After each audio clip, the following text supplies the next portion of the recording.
Preparation करुवा समय प्रतिदिन 5-6 घंटा पढ़ा संभव नुहे कारण पाठ सहित जदि आपणकर फैमिली वर्क किंबा अन्य काम अच्छी ताहले रूटीन सबुदिन सेम रहिबो नहीं। आज मो सहित मध्य सेटा हैला काम पाई दिनर बहुत समय चलीगला किंतु मु आज दिन को जीरो हेबाकू देली नहीं। आज केते पढ़िली एवं केमिति पढ़िली चलंतु देखिवा। जय जगन्नाथ। आज मोर OSSC OSSC प्रिपरेशन जर्नी रो डे 7 सत कहिबाकू गले आज मोर प्रिपरेशन पाई बहुत भल दिन नथिला। सकालू किछि समय पढ़िबा परे मते काम पाई बिल को जीवाकू पड़िला किंतु मु भाबिली काम अछि बोली पढ़ा कंप्लीटली स्किप कर देबी नाही। तेणु सकालू मु प्रथमे इंग्लिश वोकाबुलारी रु आरंभ करी ब्लैक बुक खोली मु आजिर वोकाबुलारी पढ़िली। मो पाई वोकाबुलारी रे सबुठारु इंपोर्टेंट जिनिस हेउची केवल वर्ड देखि चाली जीवा नुहे मीनिंग बुझिबा। तेणु आज मध्य मु जेतिकी पढ़ी पारिली सेतिकी को भल भाबरे पढ़िली कारण मोर टार्गेट अधिक पेज कंप्लीट करिबा नुहे। जहा पढ़िबी ताहा मने रखिबा दरकार। वोकाबुलारी परे मु इंग्लिश ग्रामर पढ़िली।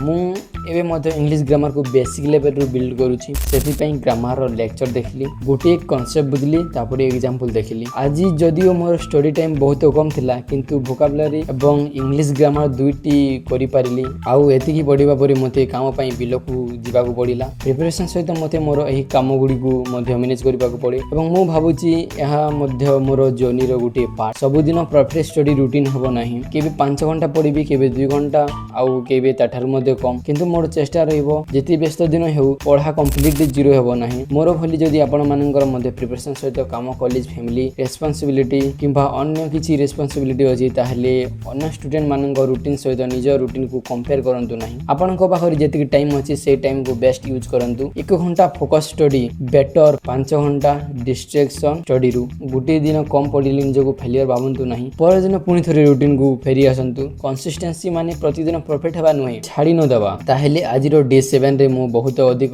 पढ़ी पारिली नाही किंतु वोकाबुलारी पढ़िली इंग्लिश ग्रामर पढ़िली एवं तापरे मोर काम कली। आजिरो स्टडी सीजन छोटो थिला किंतु डे 7 जीरो नुहे। आपनकर मध्य जदि प्रिपरेशन सहित काम अछि कमेंट 0 डे नुहे लेखंतु मिलिबा डे 8 रे। जय जगन्नाथ।